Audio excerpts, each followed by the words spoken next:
ಒಂದು 2 ಲೋಟ ಆಪಷ್ಟು ಗೋಧಿಯನ್ನು ಒಂದು 10-12 ಗಂಟೆ ಹೊತ್ತು ನೆನೆಸಿ ಇಟ್ಕೊಂಡಿದ್ದೆ. ಲಾಯ್ಕ್ ಮಾಡಿ ತೊಳೆದು ನೆನೆಸಿ ಇಟ್ಟಿದ್ದೆ. ಇದನ್ನು ಉಪಯೋಗಿಸ್ಕೊಂಡು ಒಂದು ರುಚಿಯಾದ ಗೋಧಿ ಮಣ್ಣಿ ಅಥವಾ ಹಾಲ್ಬಾಯನ್ನು ಯಾವ ರೀತಿ ಮಾಡೋದು ಅಂದ್ಕೊಂಡು ಕಾಂಬ ಬನ್ನಿ.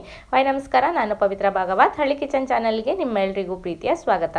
ನಾನಿಲ್ಲಿ 1 ಲೋಟ ಆಪಷ್ಟು ಕಾಯಿ ತುರಿಯನ್ನು ಮಿಕ್ಸಿ ಜಾರಲ್ಲಿ ಹಾಕಿ ಒಂದಷ್ಟು ನೀರನ್ನು ಹಾಕೊಂಡು ಇದನ್ನು ನುಣ್ಣಗೆ ಹರ್ಕಂತೆ. ನೀರಿನ ಅಳತೆ ಅಂತ ಬೇಡ, ಸ್ವಲ್ಪ ಜಾಸ್ತಿ ನೀರಾದರೂ ಅಡ್ಡಿಲ್ಲ. ಇದು 2 ಸಲನೂ ಕಾಯಿ ಹಾಲನ್ನು ಹಿಂಡಿ ತೆಕ್ಕಂತೆ. ನಂತರ ಅದೇ ಹಾಲಿನ ಏನು ರಸ ಇರುತ್ತೋ ಅದರೊಳಗೆ ನಾವು ಗೋಧಿಯನ್ನು ಹರ್ಕೊಂಡ್ರೆ ಅವಾಗ ಜಾಸ್ತಿ ನೀರು ಹತ್ತಿಲ್ಲ.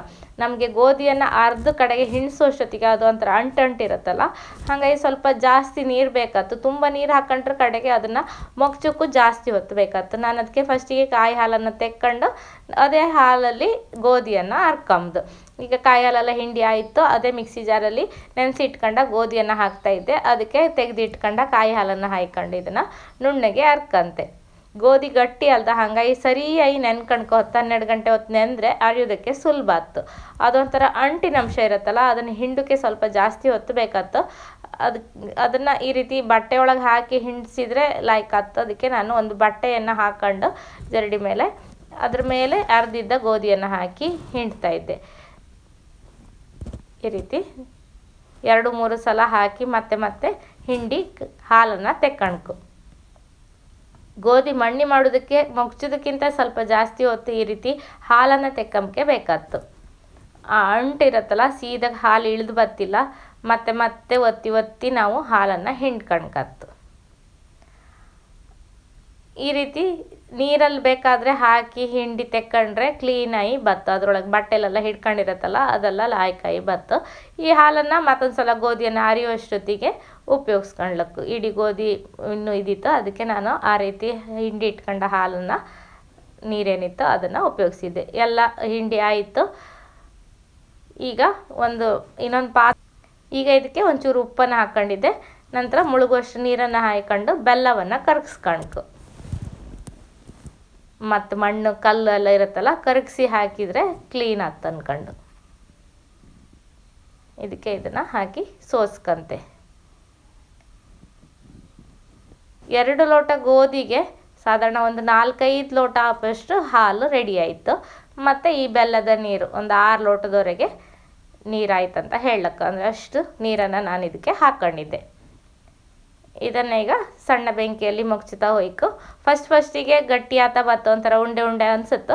ನಂತರ ತುಪ್ಪ ಹಾಕಿ ನಾವು ಮುಗ್ಸ್ತಾ ಹೋದಂಗೆ ಇದು ತಲೆ ಬಿಸಿ ಮಾಡ್ಕೊಂಬ ಅವಶ್ಯಕತೆ ಇಲ್ಲ. ಸರಿ ಗಟ್ಟಿ ಆಯ್ತಲ್ದ. ಈಗ ಇದಕ್ಕೆ 2 ಚಮಚ ತುಪ್ಪ ಹಾಕ್ಕೊಂಡು ಒಂದು 2 ಸಲ ಹಾಕೋದಷ್ಟೇ. ಏನು ಜಾಸ್ತಿ ತುಪ್ಪ ಏನು ಬೇಕಂತ ಇಲ್ಲ. ತುಪ್ಪ ಹಾಕಿದರೆ ಹಾಲ್ಬಾಯಿ ಲಾಯ್ಕಾಯಿ ಬತ್ತು ಅಂದ್ಕೊಂಡು ಒಂದು 4 ಚಮಚ ತುಪ್ಪ ಹಾಕಿ ಮುಗ್ಸ್ಕೊಂಬುದು. ಒಳ್ಳೆ ತುಪ್ಪ ಇತ್ತು ಮನೆಯದು. ಫ್ರಿಜ್ಜಲ್ಲಿ ಇಟ್ಟರಂದು ಮತ್ತು ಲಾಯ್ಕತ್ತು ತಿಂಬಕ್ಕೆ, ತಣ್ಣಗಿರುತ್ತಲ್ಲ, ಖುಷಿ ಆಯ್ತು ತಿಂಬಕ್ಕೆ. ಮತ್ತೊಂದು 2 ಚಮಚ ತುಪ್ಪವನ್ನು ಹಾಕ್ಕೊಂಡು ಲಾಯ್ಕ್ ಮಾಡಿ ಮುಗ್ಸ್ಕೊಂಡಿದ್ದೆ. ಗಟ್ಟಿ ಆತ ಬಂದಿತ್ತು. ಈಗ ಇದಕ್ಕೆ ಒಂದು ಸ್ವಲ್ಪ ಗುದ್ದಿ ಇಟ್ಕೊಂಡ ಏಲಕ್ಕಿ ಪುಡಿಯನ್ನು ಹಾಕಿ ಲಾಯ್ಕ್ ಮಾಡಿ ಮಿಕ್ಸ್ ಮಾಡ್ಕೊತ ಇದ್ದೆ.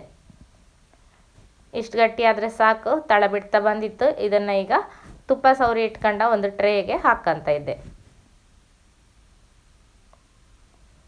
ಒಂದು 3/4 ಗಂಟೆ ಹೊತ್ತಲ್ಲೆಲ್ಲ ಹಾಲ್ಬಾಯಿ ತಯಾರಾಯ್ತು. ಮುಗ್ಚಕ್ಕೆ ಶುರು ಆದಮೇಲೆ ಏನು ತುಂಬ ಹೊತ್ತೇನು ಬೇಕಾತಿಲ್ಲ. ಇದಕ್ಕೆ ಸ್ವಲ್ಪ ಮೆತ್ತಗೆ ಬೇಕಂದರೆ ಒಂಚೂರು ಬೇಗ ಹಾಲ್ಬಾಯಿನ ತಣಿಯೋದಕ್ಕೆ ಹಾಕಿದರೆ ಸಹಿ. ಇಲ್ಲಾಂದರೆ ಚೂರು ಗಟ್ಟಿಯಾಗಿ ಬೇಕಂತಿದ್ರೆ ಮತ್ತೊಂದು ಸ್ವಲ್ಪ ಮುದ್ದೆ ಹಾಕೋವರೆಗೆ ಮುಗಿಸ್ಕೊಂಡ್ರೆ ಆಯ್ತು. ಸರಿ 1-1.5 ಗಂಟೆ ಹೊತ್ತು ತಣ್ಣಗಾಪಕ್ಕೆ ಬಿಡ್ಕು. ಸರಿ ತಣ್ಣಗಾದ್ರ ಮೇಲೆ ಹಾಲ್ಬಾಯನ್ನು ಕಟ್ ಮಾಡ್ಕೊಳ್ಕು. ಇವತ್ತಿನ ಈ ಹಾಲ್ಬಾಯಿ ರೆಸಿಪಿ ನಿಮಗೆಲ್ಲ ಖುಷಿ ಆಯ್ತು ಅಂತ ಎಣಿಸ್ಕಂತೆ. ಖುಷಿ ಆದರೆ ಖಂಡಿತ ಒಂದು ಲೈಕ್ ಮಾಡಿ, ಶೇರ್ ಮಾಡಿ, ಅನಿಸಿಕೆಯನ್ನು ಕಮೆಂಟಲ್ಲಿ ತಿಳಿಸಿ. ಹಾಗೆ ಚಾನಲನ್ನು ಸಬ್ಸ್ಕ್ರೈಬ್ ಮಾಡ್ಕೊಂಡು ಸಪೋರ್ಟ್ ಮಾಡಿ ಅನ್ಕೊಂಡ್ಕಂತೆ. ಇದೇ ರೀತಿ ಹೊಸ ರೆಸಿಪಿ ಎಲ್ಲ ಬರ್ತಾ ಇರುತ್ತೆ. ಎಲ್ಲ ವೀಡಿಯೋ ಕಂಡು ಸಪೋರ್ಟ್ ಮಾಡ್ತಾ ಇರಿ. ಕಾಣಿ ಎಷ್ಟು ಸಾಫ್ಟಾಗಿ ಬಂದಿತ್ತು ಅಂತ ಕಟ್ ಮಾಡೋಷ್ಟೊತ್ತಿಗೆ ಗೊತ್ತಾಯ್ತು ಕಾಣಿ ನಿಮಗೆ. ಇದಕ್ಕೆ ಮೇಲಿಂದ ತುಪ್ಪ ಹಾಕ್ಕೊಂಡು ತಿಂದರೆ ಇನ್ನೂ ಲಾಯ್ಕತ್ತು. ಇನ್ನೊಂದು ಹೊಸ ರೆಸಿಪಿಯೊಂದಿಗೆ ಸಿಗ್ತೆ ಮುಂದಿನ ವಿಡಿಯೋದಲ್ಲಿ ಸಿಕ್ಕುವ. ಅಲ್ಲಿಯವರೆಗೂ ನಮಸ್ಕಾರ.